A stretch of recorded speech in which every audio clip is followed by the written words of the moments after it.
السلام عليكم ورحمة الله وبركاته. نحمده ونصلي على رسوله الكريم. أما بعد، قال الله تبارك وتعالى: قل إن كنتم تحبون الله فاتبعوني يحببكم الله ويغفر لكم ذنوبكم والله غفور رحيم. وقال رسول الله صلى الله عليه وسلم: من أحب سنتي فقد أحبني ومن أحبني كان معي في الجنة. صدق الله العظيم وصدق رسوله النبي الكريم ونحن على ذلك لمن الشاهدين والشاكرين والحمد لله رب العالمين. حب رسول conference 2026 এই শুভ লগ্নে আল্লাহ তাআলা আমাদেরকে উপস্থিত হয়ে কিছু কথা বলার এবং শোনার তৌফিক দান করেছেন। এই জন্য অন্তরের অন্তঃস্থল থেকে আল্লাহ রব্বুল আলামিনের শুকর আদায় করি, আলহামদুলিল্লাহ। সম্মানিত উপস্থিতি, রাসূল সাল্লাল্লাহু আলাইহি ওয়াসাল্লামের মহব্বত এবং ভালোবাসা, এটাই হলো আমাদের এই জীবনে চলার পথের একমাত্র পাথেয়। রাসূল সাল্লাল্লাহু আলাইহি ওয়াসাল্লামের মহব্বত যদি আমরা লাভ করতে পারি তো আমাদের দুনিয়াও সফল হবে, পরকালও সফল হবে। আল্লাহ রব্বুল আলামিনের নবীর প্রতি মহব্বত এবং ভালোবাসা, এটা ঈমানের অবিচ্ছেদ্য অংশ।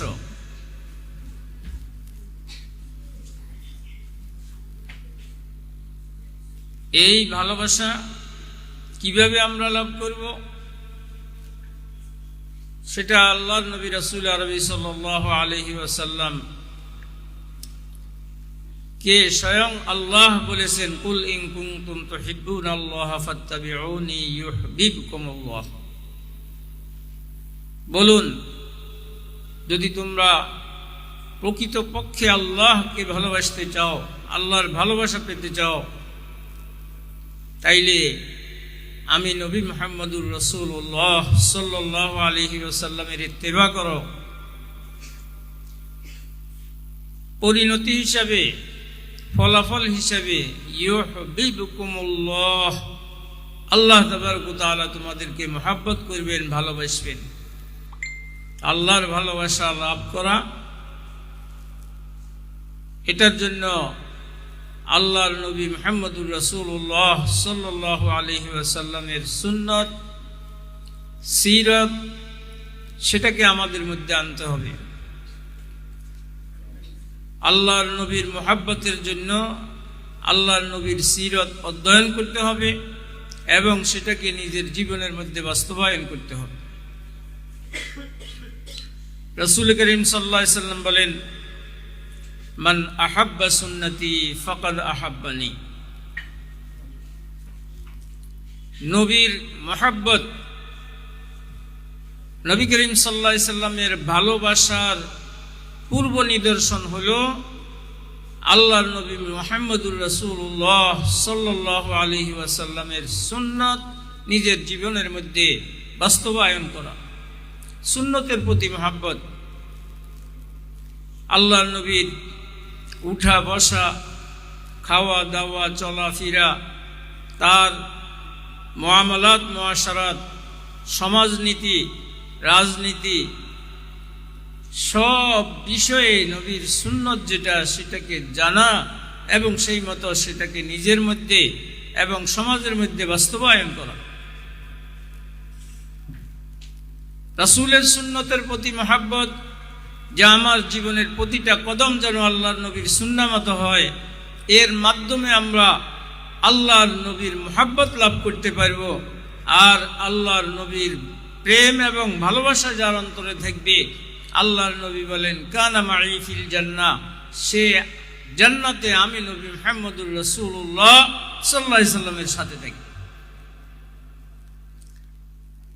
এই জন্য আমাদেরকে সিরতে সুরতে আখলাকে, চলনে বলনে শয়নে স্বপনে সর্ব অবস্থাতে নবী মুহাম্মদুর রাসূলুল্লাহ সাল্লাল্লাহু আলাইহি সাল্লামের সুন্নতের ইত্তেবা করতে হবে, অনুসরণ করতে হবে। আল্লাহর নবী কিভাবে দিন কাটাইছেন, কিভাবে রাত কাটাইছেন, কিভাবে সাথীদের সাথে কথা বলেছেন, কিভাবে বাহিরের লোক যারা আসছে যদি কাফেরও হয় তাদের সাথে কিভাবে মুআমালা করেছেন, কিভাবে তাদের সাথে কেমন আখলাকের সাথে তিনি তাদের সাথে মুআমালা করেছেন, কিভাবে তাদের মেহমানদারি করেছেন, এই সবগুলা সিরাতের কিতাবের মধ্যে বিস্তারিতভাবে আছে। আজকে আমরা রাসূল করিম সাল্লাল্লাহু আলাইহি সাল্লামের মুহিব, রাসূলকে ভালোবাসি, এটার আমাদের মধ্যে দাবি তো আছে, কিন্তু রাসূল সাল্লাল্লাহু আলাইহি সাল্লামের ভালোবাসার বহিঃপ্রকাশ হবে রাসূলের সুন্নাহর অনুকরণের মাধ্যমে। আল্লাহ তাবারক ওয়া তাআলা যেন আমাদেরকে আল্লাহর নবীর সুন্নতের ইত্তেবায়ের মাধ্যমে আল্লাহর নবীর ভালোবাসা যেন আমরা লাভ করতে পারি, আর সেই ভালোবাসায় পরকালের জীবনে যাতে আমরা সফল কাম হয়ে জান্নাত লাভ করতে পারি, আল্লাহ তাআলা আমাদের সেই তৌফিক দান করুন, বলেন আমিন। সম্মানিত উপস্থিতি, মুরব্বীরা আছেন, ওনার কথা বলবেন। সর্বশেষ যে কথাটা আমি বলতে চাই, যদিও এটাকে নামকরণ করা হয়েছে হুব্বে রাসূল কনফারেন্স হিসেবে, কিন্তু এই হুব্বে রাসূল কনফারেন্সের আবির্ভাব হয়েছে এই দেশে যত বাতিল আছে, ধর্মের নামে মুসলমানদেরকে ধ্বংস করার জন্য, মুসলমানদের ঈমান হরণ করার জন্য চেষ্টা করে, সেই বাতিলের মোকাবিলার জন্য। আজকে একদিকে কাদিয়ানিয়ত, আরেকদিকে মওদুদিয়ত, আরেকদিকে নতুন নতুন আমাদের এলাকাতে হিজবুত তাওহীদ, এইভাবে কত ফিতনার সাথে আমাদের মোকাবেলা করতে হয়েছে। একদিকে নাস্তিকতা, আরেকদিকে বাক স্বাধীনতার নামে ইসলাম এবং ইসলামের নবী মুহাম্মদুর রাসূলুল্লাহ সাল্লাল্লাহু আলাইহি সাল্লাম, সাহাবায়ে কিরাম, এমনকি উম্মাহাতুল মুমিনিন, তাদের চরিত্র নিয়ে কটূক্তি করা সহ হাজারো ফিতনা আমাদের সম্মুখে। এই হুব্বে রাসূল কনফারেন্স, এটার যেই উদ্দেশ্য সেটা হলো এই বাতিলের মোকাবেলায় আমরা যাতে মাথা উঁচু করে দাঁড়াইতে পারি, প্রত্যেকটা বাতিলের যেন আমরা মোকাবেলা করতে পারি। আমাদের নবী মুহাম্মদুর রাসূলুল্লাহ এবং সাহাবায়ে কিরাম এবং আজওয়াজে মুতাহারাত, তাবিঈন, তাবে তাবিঈন পর্যন্ত কারো বিরুদ্ধে যদি কোনো ব্যক্তি কটূক্তি করে, খারাপ কথা বলে, তার সমালোচনা করে, এটা কোনোদিনও আমরা বরদাস্ত করব না। নবী আলাইহিস সালামের সাহাবাদেরকে নিয়ে সমালোচনা করার অর্থ কি? ছাত্রের দ্বারাই উস্তাদের পরিচয়। একটা ছাত্র যদি ভুল করে তো প্রথমে মা বাবাও বলে তোর উস্তাদ তোকে এটা শিক্ষা দিয়েছে। অতএব সাহাবায়ে কিরামের দোষ যদি নিয়ে সমালোচনা করার অর্থ হলো নবী আলাইহিস সালাতু ওয়াস সালামকে নিয়ে সমালোচনা করা, তাকে টার্গেট বানানো। নবী আলাইহিস সালাম যদি আমাদের মানুষের টার্গেটে বনে, তাইলে ইসলাম আর মুসলমানিত্ব আর কিভাবে টিকে থাকবে? এই জন্য এমনকি অনেক নবী, আমাদের নবী সাল্লাল্লাহু আলাইহি, এই যে 2013 সালে শাপলা চত্বরের যে ট্র্যাজেডি ঘটিত হয়েছিল, কেন? শুধুমাত্র আল্লাহর নবী রাসূলুল্লাহ সাল্লাল্লাহু আলাইহি সাল্লামকে নিয়ে এমন জঘন্য জঘন্য কটূক্তি করেছে, যেটা দেখলে পড়লে তখন সারা শরীরে রক্ত টকবক করতে থাকে। মুসলমানদের নামাজের মধ্যে সেজদাকে নিয়ে এমনভাবে বিরূপ প্রতিক্রিয়া ব্যক্ত করা হয়েছে, এটা পড়ে আমি অজ্ঞান হয়ে গিয়েছি যে একটা মুসলমানের বাচ্চা কিভাবে সেজদা কেন করা হয়, এটার যেই ব্যাখ্যা সেই জাহেল মুরাক্কাব দিয়েছে, এটা মুখে আনার মতো বিষয় না। অতএব আম্বিয়া ইকরাম আলাইহিস সালাতু ওয়াস সালাম, আমরা তো সেই উম্মত যে উম্মত আমানতু বিল্লাহি ওয়া মালাইকাতিহি ওয়া কুতুবিহি ওয়া রুসুলি, সমস্ত নবীদের উপরে আমাদের ঈমান। আমাদের নবী ছাড়াও কোন নবীর বিরুদ্ধে যদি কেউ কোনো কটূক্তি করে তাকেও ছাড় দেওয়া হবে না। আর যদি নাকি আমাদের নবীকে নিয়ে কটূক্তি করে তাইলে আমাদেরকে সোচ্চার হইতে হবে, আওয়াজ উঠাইতে হবে, মান সাব্বা নাবিয়ান ফাকতুলুহু, যে কোনো নবীকে নিয়ে কটূক্তি করবে, গালি দিবে, এই পৃথিবীতে তার বেঁচে থাকার কোনো সুযোগ নেই। এইভাবে আজওয়াজ মুতাহারাতকে নিয়ে যা কটূক্তি করেছে, সাহাবায়ে কিরামকে নিয়ে কটূক্তি হইতেছে, যত রকমের বাতিল ফেরকা, কাদিয়ানীরা আমাদের নবীর খতমে নবুয়তের সেই সিংহাসনকে নিয়ে টানাটানি করতেছে, এইভাবে শিয়ত, এইভাবে আরো কত রকমের কত ফিতনা আমাদের সামনে। এই সবগুলার মোকাবেলায় উলামায়ে দেওবন্দ, বিশেষ করে নোয়াখালীর উলামায়ে কিরাম যাতে করে একসাথে প্রাচীরের মতো ঐক্যবদ্ধ হয়ে যেন বাতিলের মোকাবেলা করতে পারে, তাদের সমুচিত জবাব দিতে পারে বক্তৃতার মাধ্যমে, লেখনীর মাধ্যমে, সব দিক থেকে। এই জন্যই এই হুব্বে রাসূল কনফারেন্স, যেটা আমাদের ভাই মজলুম আলেমদ্বীন এনামুল হাসান ফারুকি পরামর্শ করে তার সাথীদের সাথে যুবকদেরকে নিয়ে এটা করেছে।